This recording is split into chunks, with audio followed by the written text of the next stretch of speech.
आइए आज समापन दिवस की परम पावनी बेला में हम सभी भक्त मिलकर के प्रवेश करें। इससे पूर्व व्यासमंच को सुशोभित कर रहे अत्यंत आदरणीय पदवाक्य प्रमाण पारावारेण वैष्णव कुलभूषण श्रीधाम वृंदावन के गौरव हम सभी के आदर्श अनंत श्री संपन्न द्वाराचार्य जगतगुरु निम्बारकाचार्य श्री मुकुंद देवाचार्य पीठाधीश्वर श्री राधेश्याम शरण देवाचार्य जी महाराज के चरण कमलों में कोटशः वंदन करते हुए आज की परम पावनी धारा में हम सभी प्रवेश करेंगे। पूज्यपाद गोस्वामी तुलसीदास जी महाराज श्री रामचरितमानस में कहते हैं, जन्म जन्म मुनि जतन कराही लेकिन अंत राम कहीं आवत नाही। हमारा संपूर्ण जीवन बीत जाता है दुनिया के गोरख धंधों में, लेकिन एक बार भी हम मुख से राम नाम का उच्चारण नहीं कर पाते हैं। और उसी नाम का आश्रय कराने के लिए श्री सद्गुरुदेव भगवान विगत कई वर्षों से प्रयासरत हैं। तो मैं निवेदन करूंगा एक बार जोरदार तालियों से श्री सद्गुरुदेव भगवान का स्वागत करेंगे, क्योंकि जो सद्गुरुदेव भगवान के श्रीमुख से हम लोग कथा श्रवण कर रहे हैं, वास्तविक में सज्जनों यही कथा मुक्तिदायिनी है। क्योंकि श्रीमद् भागवत महापुराण में स्पष्ट वर्णन आया है, ये मानवाः पापकृतस्तु सर्वदा सदा दुराचार रता विमार्गगाः क्रोधाग्निदग्धाः कुटिलश्च कामिनः सप्ताह यज्ञेन कलौ पुनन्ति ते। यदि कोई पापी हो, कुटिल हो, खल हो, कामी हो, जीवन भर पाप करे, मरने के बाद यदि भूत प्रेत भी बन जाए, यदि उसके निमित्त भी भागवत का आयोजन हो तो उसकी भी सद्गति हो जाती है, उसकी भी मुक्ति हो जाती है। तो उसी देव दुर्लभ ग्रंथ को हम लोग यहाँ पर श्री सद्गुरुदेव भगवान के पावन सानिध्य में श्रवण करने के लिए बैठे हैं। वास्तविक में हम लोगों का परम सौभाग्य है। तो जो लोग YouTube एवं टीवी चैनल के माध्यम से कथा से जुड़ रहे हैं, मैं आपसे निवेदन करूंगा कथा की धारा के साथ में जुड़ते हुए आप लोग सेवा की धारा के साथ में भी जुड़ें, क्योंकि सेवा कथा रसमहो नितराम पिबत्वम भागवत में स्पष्ट वर्णन आया है। यदि हम लोग मुक्ति प्राप्त करना चाहते हैं तो बगैर सेवा के हमको मुक्ति प्राप्त नहीं हो सकती है। तो मैं निवेदन करूंगा कथा की धारा के साथ में सेवा की धारा के साथ में भी जुड़े।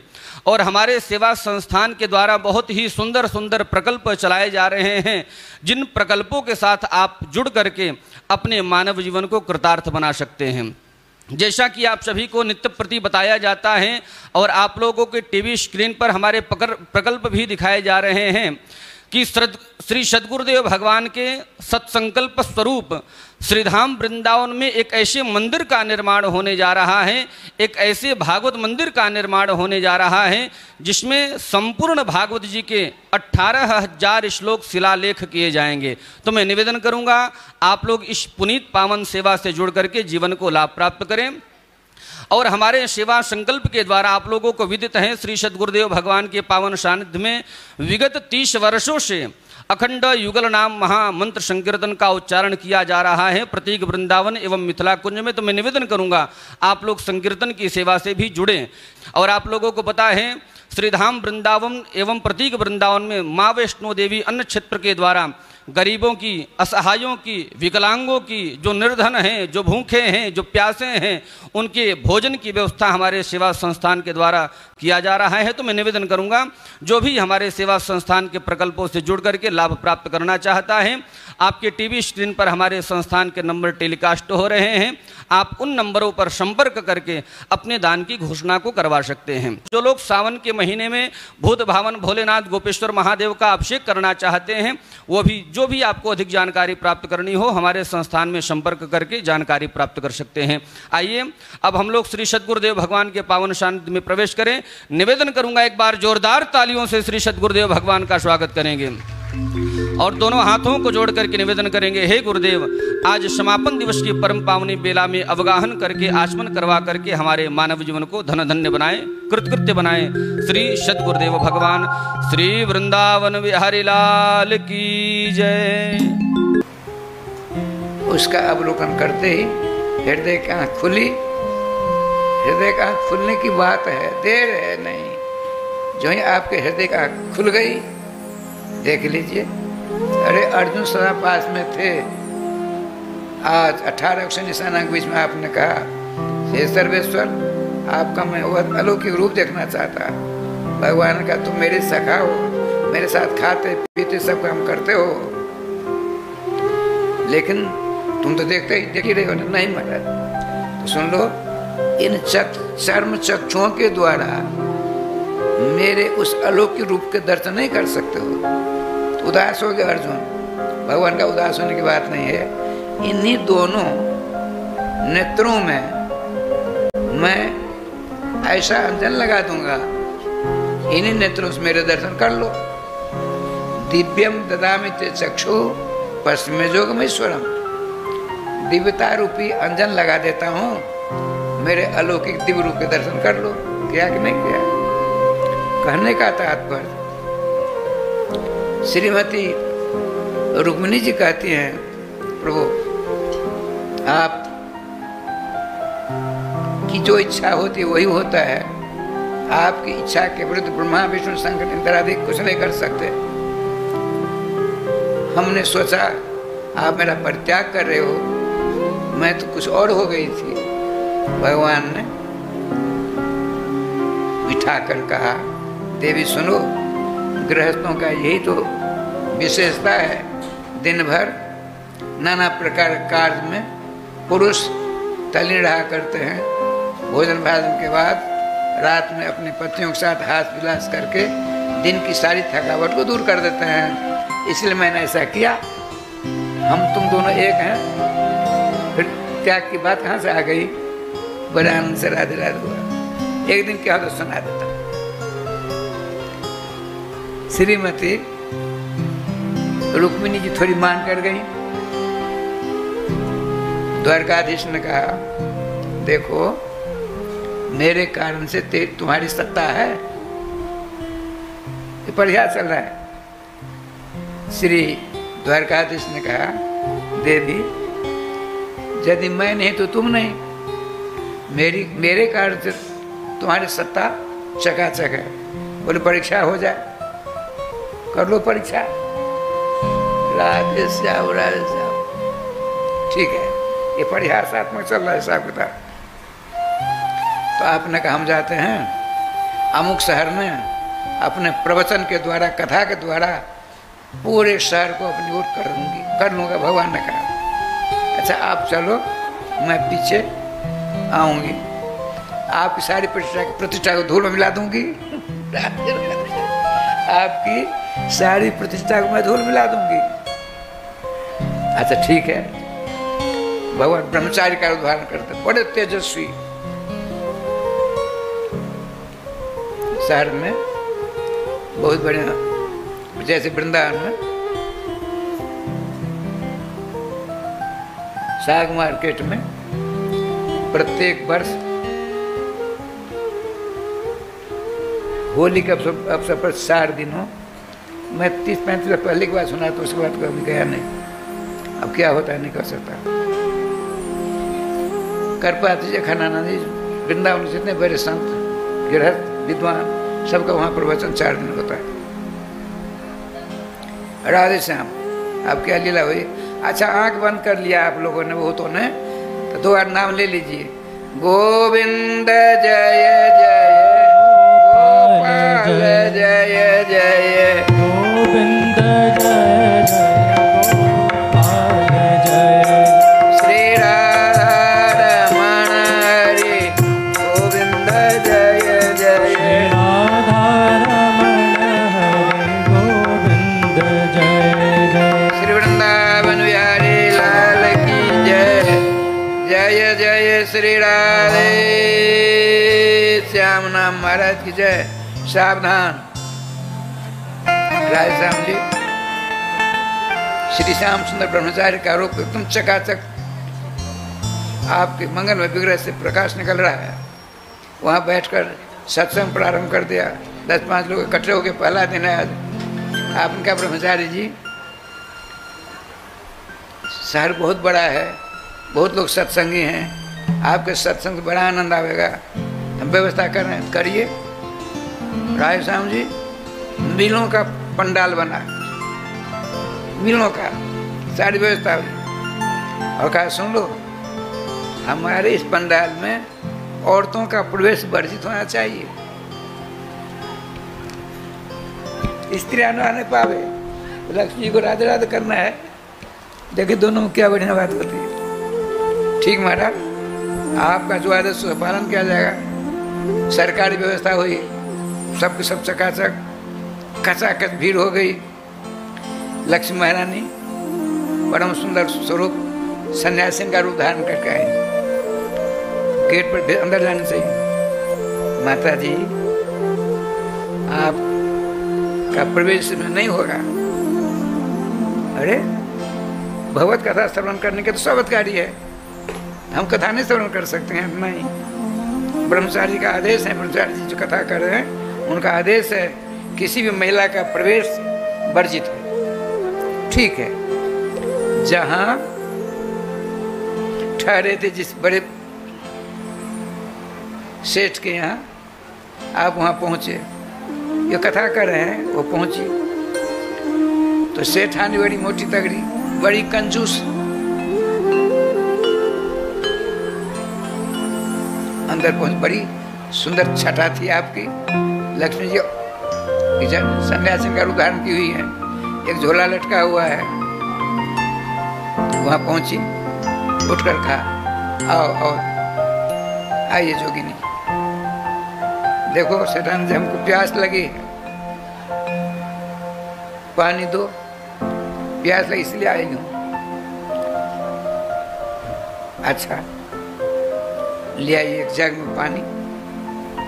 हम सोने के पात्र में पानी पीते हैं? सोने के पात्र में हम पानी पीते हैं। उस बार सोने का पात्र उठाने गिलास, आप चिंता मत करो, मेरे पास है ना, हमको प्यास बड़ी जल्दी लगती है। राधे, क्या लीला हुई राधे श्याम जी? अपने झोला से एक सोने का गिलास निकाला, वो जोगिनी जी ने, सन्यासी ने का पानी दो, पी लिया, फेंक दिया। मेरा नियम है, जिस गिलास में पानी पीती हूँ दोबारा नहीं पी सकती, इसे फेंक दिया, जूठा हो गया। थोड़ी देर बाद अरे पानी लो, प्यास लगी है। 10 मिनट के अंदर 10-12 गिलास फेंक दिया। सेठानी ने समझा ये तो जादूगरी ना आ गई, इसकी सेवा अच्छी तरह होनी चाहिए। क्या सुनिए, अच्छा एक बार बता, आप कुछ नहीं रहना चाहती हो? हमको 1 महीना रहना है।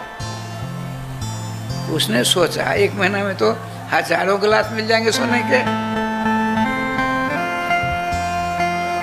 लेकिन एक शर्त है, इसमें कथावाचक कोई नहीं रह सकता है। आपके परिवार सब रह सकते हैं, जो कथा सत्संग आदि करते उसको नहीं यहाँ जगह मिलनी चाहिए। अच्छा हो जाएगा, आप जो कहोगे वही होगा। तब तक उसका बेटा आया, भैया क्या बात है? अरे मत पूछो, आमदनी की जरा गई, लेकिन एक शर्त है। कोई बात नहीं, उसको हटा दूंगा। कहाँ आमदनी, कहाँ वो बाबा जी, उससे क्या मिलेगा? बड़े आनंद साथ की धाक जम गई। एक ही दिन के अंदर सर्वे श्री ब्रह्मचारी बाबा आए, तो सेठ जी का जो बच्चा था उसने कहा, ब्रह्मचारी जी अब आप यहाँ नहीं रह सकते। एक सन्यासी माता आई हैं, वह सोने के गिलास में हमेशा पानी पीते रहते 10-5 मिनट में। उसने कह दिया कथावाचक को यहाँ मत रहने दो, तब तो मैं रहूँगी, नहीं तो चली जाऊँ। तो हमको तो उसकी ज़रूरत है, सोने का गिलास मिलता है। आपसे क्या प्रवचन करते हो, जाते हो, हमको नहीं चाहिए, जाइए यहाँ से। दरवाजे से उनको निकाल दिया। एक रूप धारण कर जोगनी पहुँच गई। कहिए ब्रह्मचारी जी क्या हुआ? महीनों से जमे थे, कैसे निकल गए? आपने कहा, देवी तुम जीत गए, मैं हार गया। आपस में राधे राधे होता है। रुक्मिणी जी, राय श्याम जी साक्षात श्री सीता जी के अवतार हैं। और जैसे भवानी विशरद प्रभु, जैसे श्रीमती त्रिपुर सुंदरी माँ पार्वती जी अपने प्राण वल्लभ आशुतोष भूत भावन की सेवा करते हैं, ठीक उसी प्रकार देखिए, पतिव्रता पतियों में अपने पति की सेवा करने नंबर 1 पार्वती जी का स्थान आता है।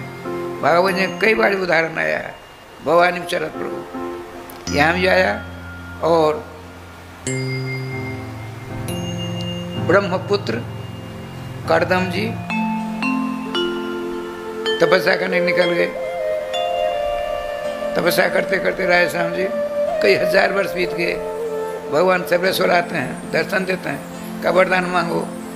भगवान सर्वेश्वर के सुललित स्वरूप को देखकर मांगना भूल गए, का हम कुछ नहीं जानते हैं, जिस मेरा कल्याण हो कर दो।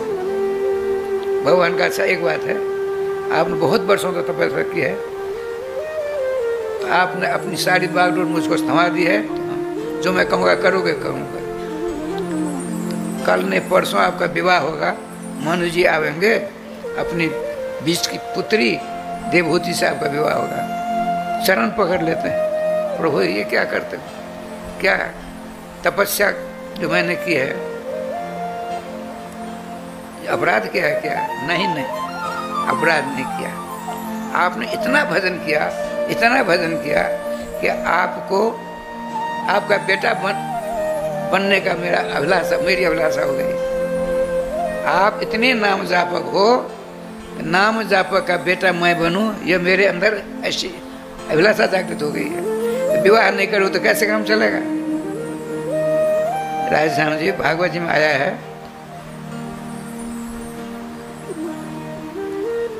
राजा जूनास, उनके लड़के बच्चे कुछ नहीं।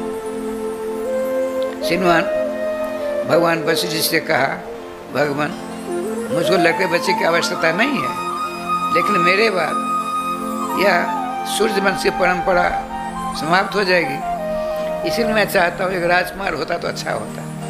तो ठीक है, तो अपने पुत्रेष्टि जग का संकल्प हुआ, सबका सब बैठे हैं। पुत्रेष्टि जग संपन्न हो गया, आज 9वां दिन है। कल अभिवृत स्नान होगा, कलश में जो जल है वह उसको अभिमंत्रित कर तो दिया गया है, और अभिवृत स्नान के बाद राज रानी को पिलाया जाएगा, गर्भवती होगी। सबके सब बड़े आनंद के साथ वहाँ हैं। भगवान वशिष्ठ भी विश्राम करते हैं, राजा भी विश्राम कर रहे थे। राजा को लगी भूख प्यास लगी, पानी कहाँ से आवे वहाँ? तो कलशा में जो पानी था उसको स्वयं पी गए। एक घड़ा जो पानी अभिमंत्रित पी गए ना, ठाकुर जी कृपा से घड़ा वहाँ रखा, टेढ़ा हो गया, पानी था तो सीधा था। सवेरा हुआ, लोगों ने कहा, हे गुरुदेव, हे आचार्य चरण, हे ब्रह्मर्षि वशिष्ठ जी, गजब हो गया, पुत्र चचक समाप्त हो गया। क्या हुआ? ये देखिए, अभिमंत्रित जल 9 दिन कहाँ चला गया? और नीचे वशिष्ठ जी ने देखा, यदि फैल जाता तो मिट्टी गीली हो जाती, मिट्टी भी गीली नहीं है। किसी ने पिया है, सबों से पूछा, किसने पानी पिया? मंत्रों के द्वारा अभिमंत्रित कलशे का पानी किसने पिया? हमें किसने नहीं भरी? भगवान वशिष्ठ जी ने कहा, देखो, जिसने मंत्रों के द्वारा इस कलश का पानी पिया है, उसके पेट में बेटा होगा, बेटा बचा होगा। अब तो डर के मारे राजोरास जाके कहा, महाराज को बड़ी प्यास लगी, मैंने सारा पानी पी लिया। गतिर धातु दुरतया का भाई राजन, अब तुम्हारे पेट में बचा होगा ही होगा, हम क्या करें? समय आने पर अब क्या हो रहा है, उनके पेट का ऑपरेशन हुआ, बच्चा तो सही सलामत निकल गया। अब कम धासत कुमारो यम, किसको दाई बना करके, माता बना करके उसका दूध पिएगा बच्चा? तुरंत उस जगह से इंद्र बड़े खुश हुए, आ गए, माम धाता कुमारो यम, मुझको धाई बनावेगा। मैं उनकी अंगुली में अमृत उसके मुख में दे दिया, देखते ही देखते जवान हो गया। उसका नाम रखा गया मानधाता। ब्रह्मवैवर्त पुराण में आया है कि पूरे पृथ्वी पर कौन कितने दिनों तक विजय प्राप्त कर सकता है।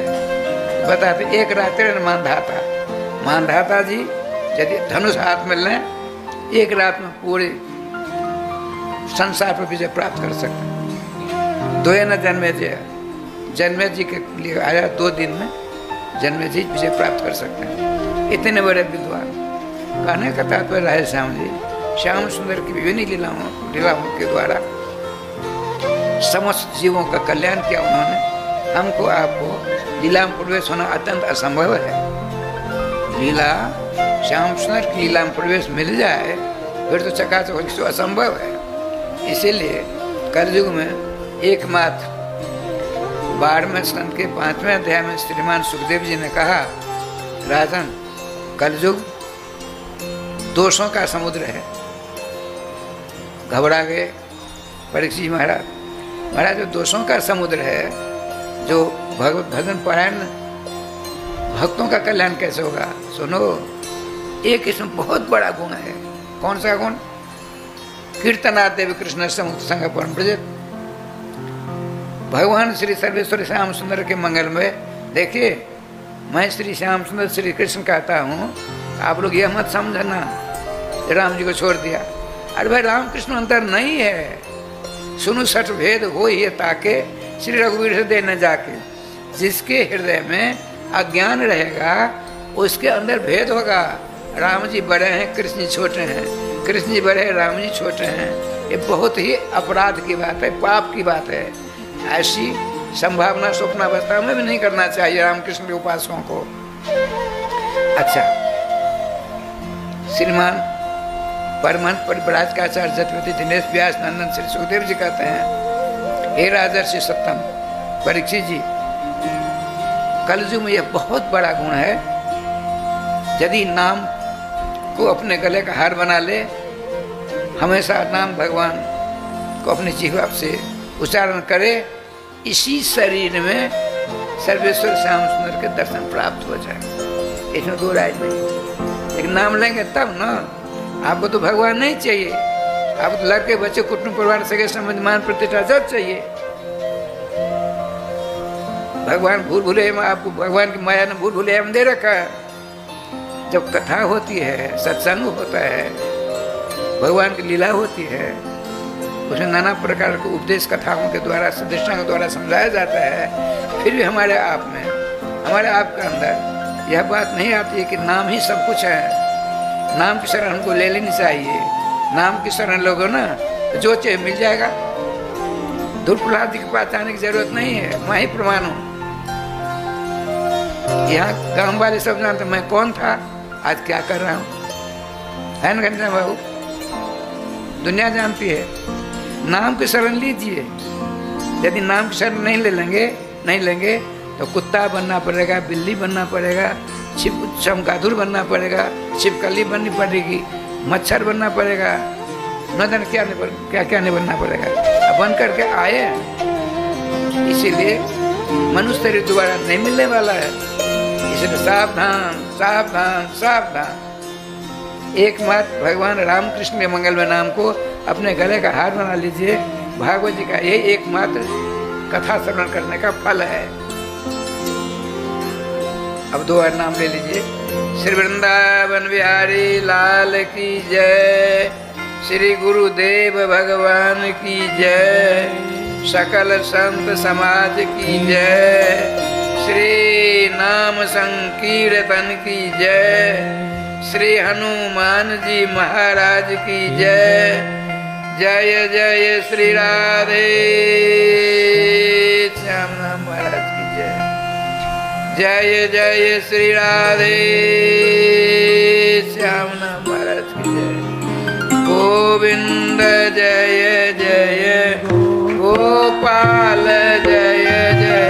गोविंद जय जय गोपाल जय जय। श्री राधा रमण हरे गोविंद जय जय। श्री राधा रमण हरे गोविंद जय जय। वृंदावन बिहारी लाल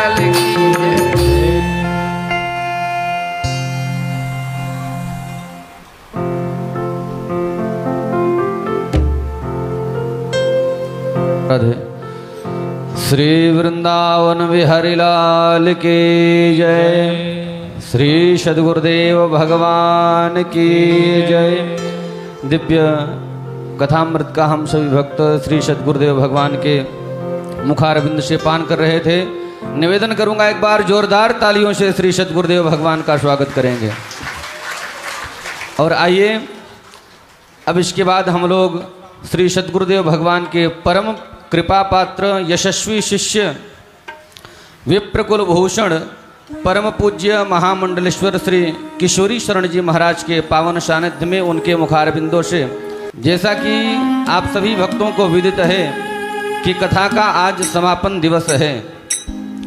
समापन दिवस की परम पावनी बेला में हम सभी अवगाहन कर रहे हैं और श्री सद्गुरुदेव भगवान का ऐसा वचन है कि जो नित्य प्रति की कथा को श्रवण नहीं कर पाया है, यदि वो आज की संपूर्ण कथा को श्रवण कर लेगा, यदि वो आज की कथा की धारा और कथा के साथ में यदि सेवा की धारा से जुड़ जाएगा तो उसको संपूर्ण कथा श्रवण का फल प्राप्त हो जाएगा। तो मैं निवेदन करूंगा आप लोग कथा श्रवण करें और कथा के साथ में सेवा की धारा में भी आप लोग जरूर अवगाहन करें। मैं निवेदन करूंगा जो लोग श्री सद्गुरुदेव भगवान के सत्संकल्प को मजबूत करना चाहते हैं, जो चाहते हैं कि जो वृंदावन में भागवत मंदिर का निर्माण होने वाला है उसमें हमारे द्वारा कमाए गए जो हमारा नेक धन है वह उस मंदिर में लगे, तो मैं निवेदन करूंगा आप जरूर अपने सेवा का हाथ आगे लेकर के आएं और उस मंदिर के निर्माणार्थ कम से कम एक ईंट प्रदान करने के लिए 1100 रुपये की सहयोग राशि हमारे संस्थान को जरूर प्रदान करें। यदि चाहते हैं हमारे आत्मकल्याण के निमित्त एवं हमारे परिवार के कल्याण के निमित्त यदि आप उस मंदिर में एक श्लोक का दान करना चाहते हैं, ग्रेनाइट पत्थर पर शिलालेख करवाना चाहते हैं, तो आपको मात्र और मात्र 5100 रुपये की सहयोग राशि हमारे संस्थान को प्रदान करनी होगी। तो मैं निवेदन करूंगा जो भी भक्त भागवत मंदिर की सेवा से जुड़ना चाहता है आप जरूर, आपके स्क्रीन पर हमारे संस्थान के नंबर टेलीकास्ट हो रहे हैं, उन नंबरों पर आप संपर्क करके अपने दान की घोषणा को करवा सकते हैं। और जैसा कि आप सभी भक्तों को विदित है कि मिथिला कुंज एवं प्रतीक वृंदावन के पावन परिसर में श्री सद्गुरुदेव भगवान के पावन सानिध्य में विगत 29 वर्षों से अखंड युगल नाम महामंत्र का संकीर्तन हो रहा है। तो मैं निवेदन करूंगा आप लोग भी अपने कल्याण के निमित्त, अपने परिवार के कल्याण के निमित्त कम से कम श्री सद्गुरुदेव भगवान भी नित्य प्रति आप लोगों को बताते हैं और पूज्य महाराज श्री भी नित्य प्रति बताते हैं, जीवन में आप कोई दान पुण्य करो ना करो चलेगा, आप किसी तीर्थ में जाओ न जाओ चलेगा, लेकिन कम से कम आप लोग अपने जीवन में एक बार महामंत्र का संकल्प जरूर ले। तो मैं निवेदन करूंगा एक दिन के संकीर्तन की सेवा मात्र 1500 रुपये और एक महीने की संकीर्तन की सेवा मात्र 15,000 रुपये है। तो मैं निवेदन करूंगा आप लोग इस पुनीत सेवा से जुड़ करके पुण्य लाभ प्राप्त कर सकते हैं। और जैसा कि आप सभी भक्तों को विदित है मिथिला कुंज वृंदावन के तत्वावधान में माँ वैष्णो देवी अन्न क्षेत्र के द्वारा कई गरीब बच्चों को जो भूखे हैं, जो असहाय हैं, जो बेसहारा हैं, इस कोरोना काल में जिनकी रोजी और रोटी छिन गई है, ऐसे बच्चों के भोजन के भरण पोषण का जिम्मा पूज्य महाराज श्री ने लिया है अपने माँ वैष्णो देवी अन्न क्षेत्र के द्वारा। तो मैं निवेदन करूंगा यदि आप भी किसी एक भूखे बच्चे के मुख का निवाला बनना चाहते हैं तो मैं निवेदन करूंगा आप लोग जरूर हमारे माँ वैष्णो देवी अन्न क्षेत्र की सेवा से जुड़ें। एक दिन की संपूर्ण सेवा मात्र 3100 रुपये है, क्योंकि किसी ने बड़ी सुंदर बात कही है, यह कोरोना काल का समय चल रहा है, दुनिया में फैली है महामारी कोरोना। बड़ी सुंदर बात किसी ने कही है, दुनिया में फैली है महामारी कोरोना, लेकिन तुम ज्यादा डरो ना, माना परिस्थिति जरा नाजुक है, आप सब मिलकर कुछ नेक काम करो न, अफवाहों के बंद दरवाजों से बाहर निकलकर इन भूखे बेसहारा असहाय लाचार गरीब बच्चों की यथासंभव भोजन की मदद करो ना। तो मैं निवेदन करूंगा भोजन की मदद तभी हो पाएगी जब आप जैसे दानदाता अपने सेवा का हाथ आगे लेकर के आएंगे तो मैं निवेदन करूंगा, आप भी किसी एक गरीब बच्चे के मुख पर मुस्कुराहट देखना चाहते हो, उसका भरा हुआ पेट देखना चाहते हो, तो आप लोग जरूर हमारे माँ वैष्णो देवी अन्न क्षेत्र की सेवा से जुड़ करके पुण्य लाभ प्राप्त करें। तो मैं निवेदन करूंगा, आपका कथा श्रवण करना तभी सार्थक होगा जब आप हमारे सेवा संकल्प से जुड़ करके पुण्य लाभ प्राप्त करेंगे। तो मैं निवेदन करूंगा, जो भी भक्त टीवी के माध्यम से कथा से जुड़ रहे हैं, यदि वो भी अपने आत्मकल्याण के लिए एवं अपने पितरों के मुक्ति के लिए यदि यहाँ पर भागवत का पाठ रखवाना चाहते हैं, ऑनलाइन संकल्पित यजमान बनना चाहते हैं, तो आपके टीवी स्क्रीन पर हमारे संस्थान के नंबर टेलीकास्ट हो रहे हैं। आप उन नंबरों पर संपर्क करके पोथी यजमान बन सकते हैं और एक पोथी यजमान की सेवा मात्र और मात्र 7100 रुपये रखी गई है। तो मैं निवेदन करूंगा, आप लोग शीघ्रातिशीघ्र अपने फ़ोन को उठाएं और हमारे सेवा संस्थान में फ़ोन करके पोथी यजमान बन करके पुण्य लाभ प्राप्त करें। और मैं आप लोगों को बताता हूँ, श्रावण के मास में भूत भावन भोलेनाथ के अभिषेक का बहुत बड़ा महत्व है। मृत्युंजय महारुद्रो त्राहिमाम शरणागतिम जन्म मृत्यु जरा व्याधि पीड़ितम कर्म बंधनैहि। यदि आप इन समस्त बंधनों से मुक्त होना चाहते हैं, आत्मकल्याण चाहते हैं, आप चाहते हैं हमारा व्यापार चले, हमारे परिवार में सुख समृद्धि रहे, तो आप कम से कम श्रावण के मास में गोपेश्वर महादेव के अभिषेक के लिए हमारे संस्थान को यदि आप 1100 रुपये की सहयोग राशि प्रदान करते हैं तो आपके नाम से आपके द्वारा संकल्प लेकर के यहाँ पर अभिषेक संपादित किया जाएगा। तो मैं निवेदन करूँगा, जो भी भक्त इस अभिषेक की सेवा से जुड़ना चाहते हैं, आप लोग भी हमारे सेवा संस्थान में फ़ोन करके अपने दान की घोषणा को करवा सकते हैं। आइए एक बार व्यास मंच पर मंचासीन पूज्य महाराज श्री के लिए हम लोग जोरदार तालियों से स्वागत करेंगे और दोनों हाथ जोड़ करके एक ही निवेदन करेंगे कि हे पूज्य महाराज श्री, आज समापन दिवस की परम पावनी बेला में अवगाहन करके, आचमन करवा करके, निमज्जन करवा करके हमारे जीवन को कृतार्थ बनाएं। पूज्य महाराज श्री। श्री वृंदावन बिहारी लाल की जय।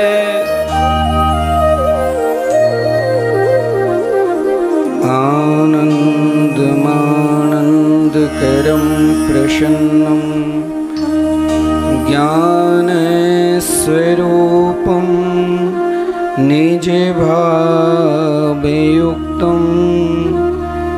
योगीन्द्रमीड्यम भवरोगवैद्यम श्रीमद्गुरुं नित्यमहं स्मरामि।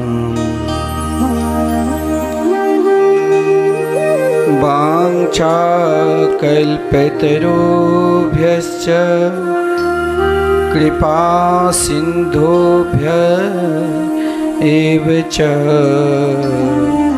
पतितानां पावनेभ्यो वैष्णवेभ्यो नमो नमः। आइए हम सब मिलकर भाव के साथ मंगलमय नाम संकीर्तन करें। तत्पश्चात भागवत में प्रवेश करेंगे। राधे कृष्ण कृष्ण कृष्ण राधे राधे राधे श्याम श्याम श्याम राधे राधे कृष्ण कृष्ण कृष्ण राधे राधे राधे श्याम श्याम श्याम राधे राधे राधे कृष्ण कृष्ण कृष्ण राधे राधे राधे श्याम श्याम श्याम श्याम राधे राधे कृष्ण कृष्ण राधे राधे राधे श्याम श्याम श्याम श्याम राधे राधे।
राधे श्याम श्याम श्याम राधे राधे। राधे कृष्ण कृष्ण कृष्ण राधे राधे, राधे श्याम श्याम श्याम राधे राधे,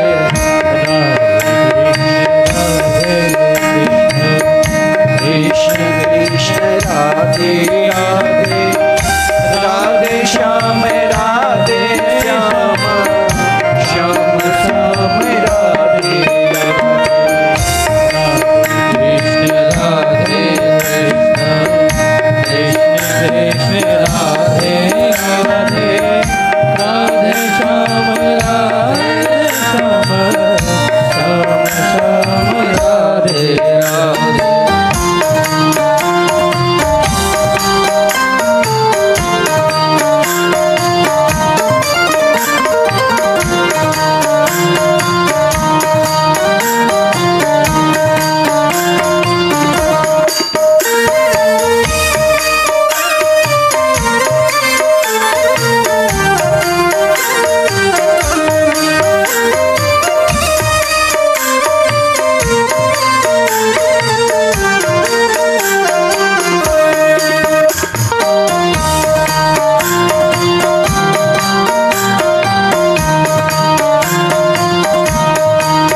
कृष्ण राधे कृष्ण कृष्ण राधे राधे, राधे श्याम श्याम श्याम राधे राधे।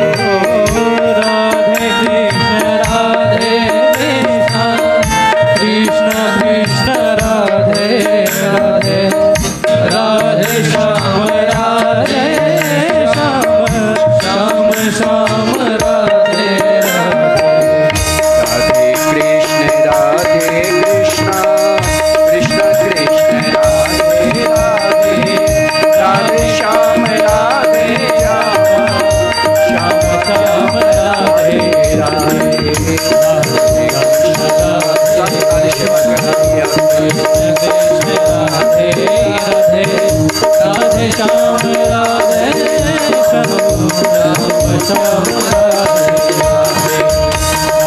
राधे कृष्ण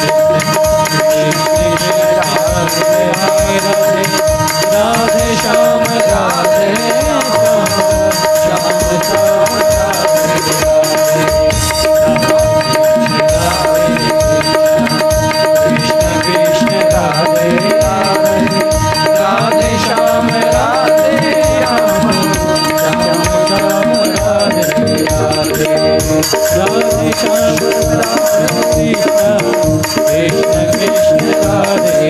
राधे। राधे श्याम राधे श्याम राधे श्याम राधे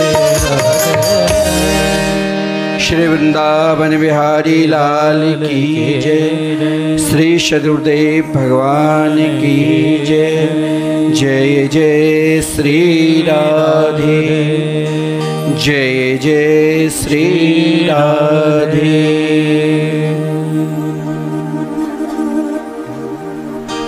आज हम 9 दिन से लगातार 9 दिवसीय कथामृत का रसास्वादन कर रहे हैं।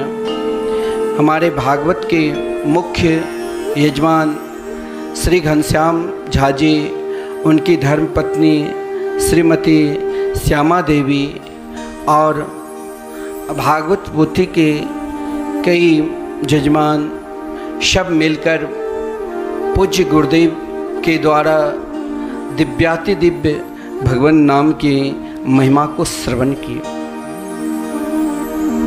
हम सबके जीवन में एक ही धारणा, एक ही कामना लेकर चलना चाहिए कि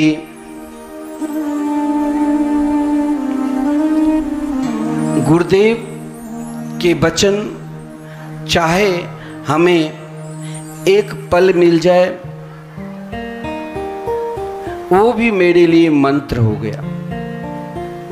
गुरुदेव ने हमें जो कुछ कह दिया और यदि हम उन शब्द को भागवत के माध्यम से नित्य निरंतर पूज्य गुरुदेव के द्वारा अनेक प्रकार की भगवान नाम की महिमा को हम सब श्रवण किए। श्री कृष्ण के केवल 16,108 ही रानी पटरानी नहीं है, बल्कि हम सब भगवान के ही हैं। भागवत में एक लीला नहीं अनेकों कथा है, चाहे नृग हो, चाहे बानासुर का कल्याण का हो, चाहे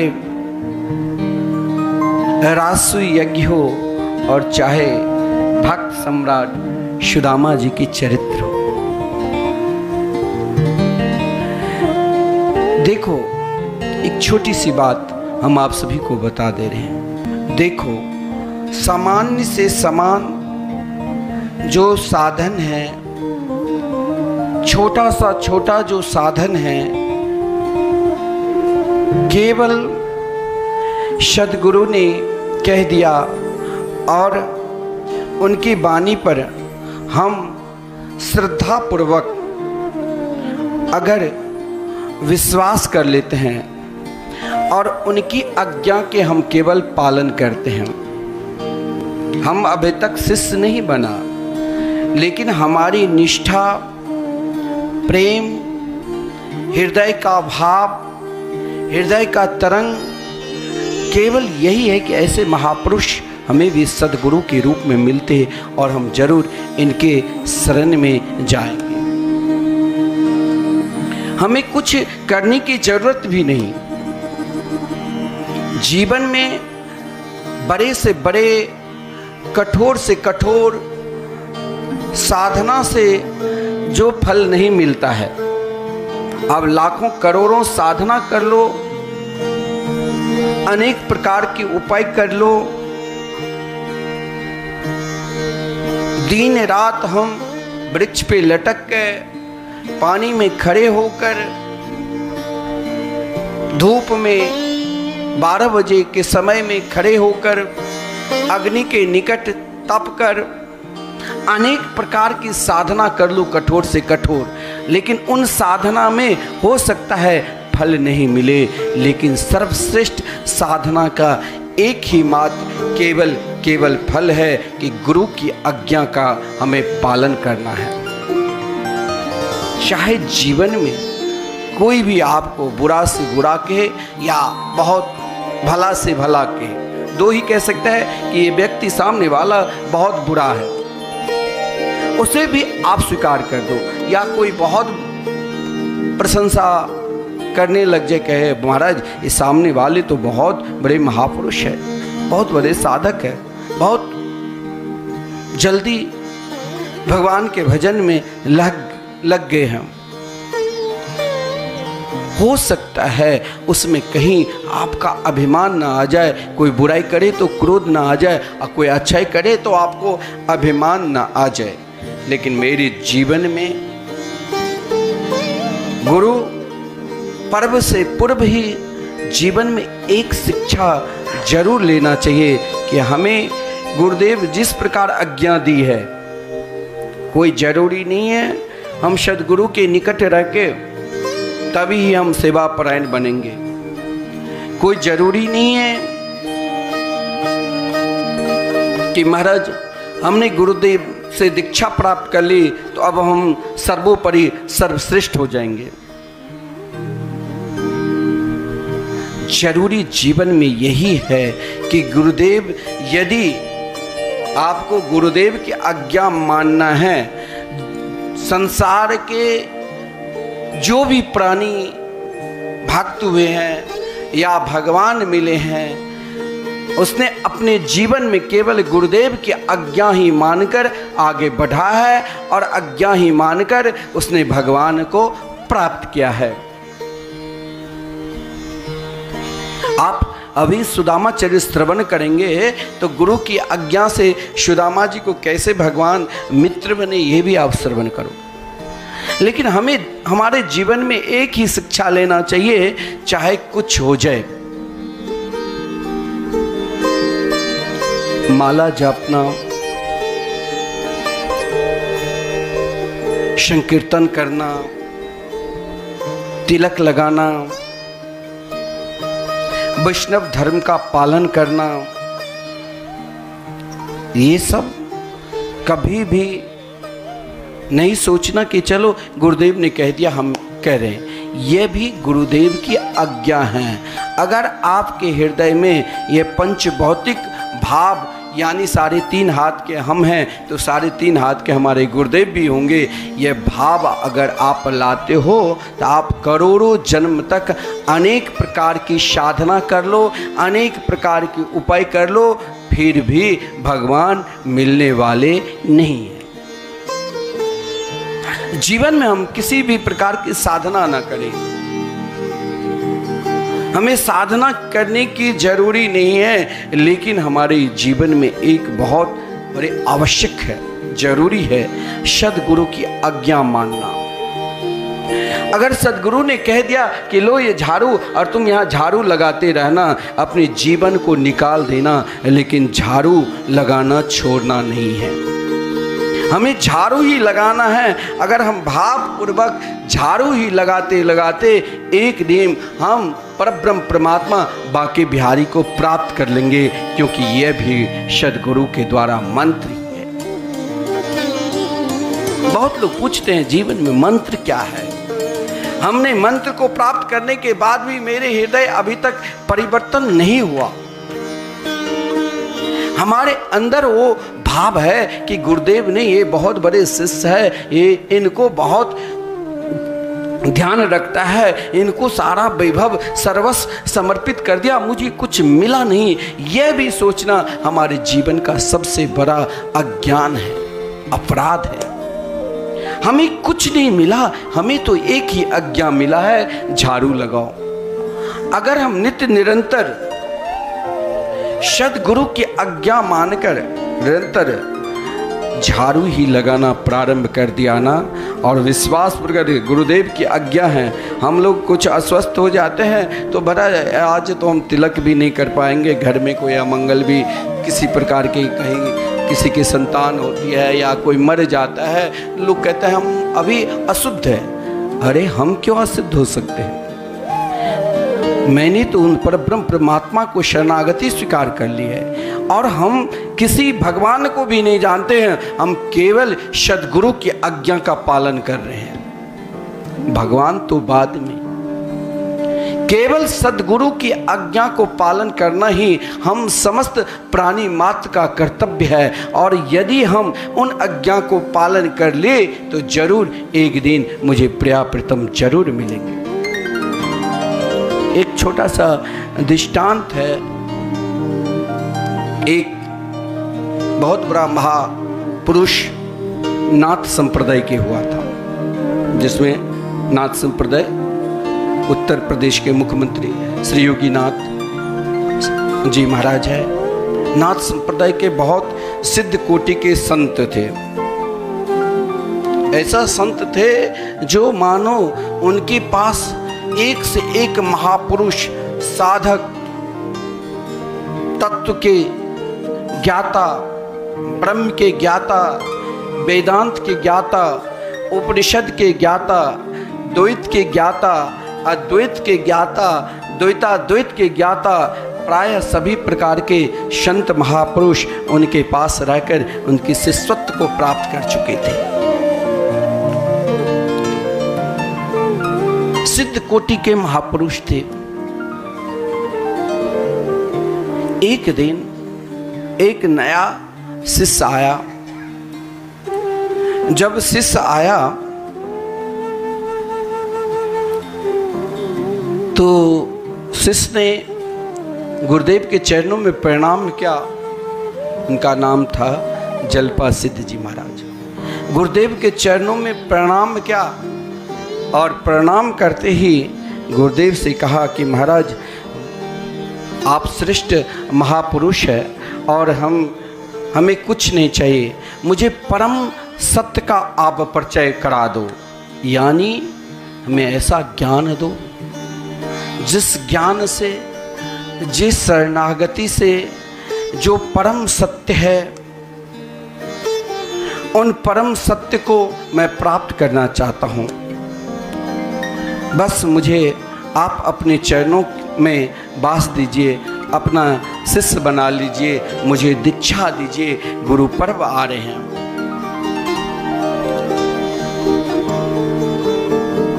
वहाँ बहुत बड़े साधक महात्मा नित्य निरंतर उनके निकट बैठकर ना जाने जिसके हृदय में जिस प्रकार परमात्मा की प्राप्ति के लालसा होती थी, सब के सब गुरुदेव के निकट बैठकर वहाँ निरंतर सत्संग चलता था। आज वो नया शिष्य जब ने कहा मुझे केवल परम सत्य का ज्ञान करना है, बाकी सब कुछ नहीं, संत ने उसे कोई कार्य नहीं दिया, संत ने दीक्षा नहीं दिया, संत ने एक कार्य बना दिया। पहले के समय की बात है, कहा कि देखो ये धान जो है ना, तुम धान कूट कर चावल तैयार करो। अभी दीक्षा भी नहीं दिया, केवल आज्ञा दी, धान कूट कर चावल तैयार करो, चावल बनाओ, चूड़ा बनाओ, चिरवा। जिस संत की इच्छा होगी कि हम चिरवा खाएंगे, उसके लिए चिरवा, और रोज नित्य निरंतर ये कार्य दे दिया कि आज्ञा दी कि धान कूटो। अब वो बेचारा रोज उखल समा लेकर, खल लेकर रोज धान कूटता था। वहाँ हजारों साधु संत आते थे, सुबह से लेकर रात्रि निकल जाती थी, उनके पास उतना समय भी नहीं जो किसी से बात करे।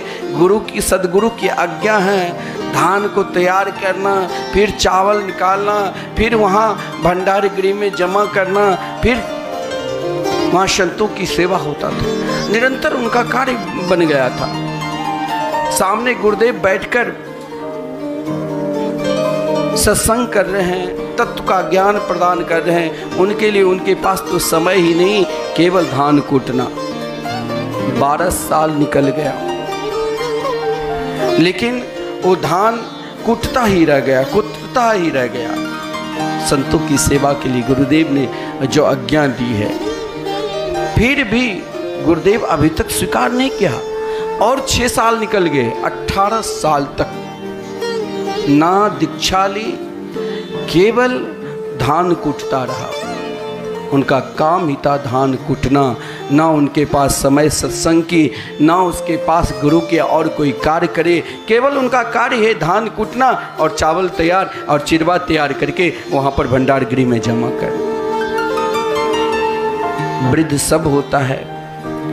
एक दिन गुरुदेव ने विचार किया, यहाँ बड़े बड़े वेदांती हैं, बहुत बड़े बड़े ज्ञानी हैं, तत्व के ज्ञाता मेरे शिष्यगण हैं। अब हम इस शरीर को त्यागने के बाद इतना बड़ा मठ है, इस मठ का किसी को अपना उत्तराधिकारी तो नियुक्ति कर दूं, जो उत्तराधिकारी या आश्रम को सही ढंग से चला पाए। गुरुदेव ने सभी शिष्य को बुलाया, हजारों शिष्य, सब दर्शन शास्त्र के ज्ञाता, वेदांत के ज्ञाता, उपनिषद के ज्ञाता, अनेक प्रकार के साधना से सिद्ध हो चुके थे। गुरुदेव ने सामने एक विशाल पट रख दिया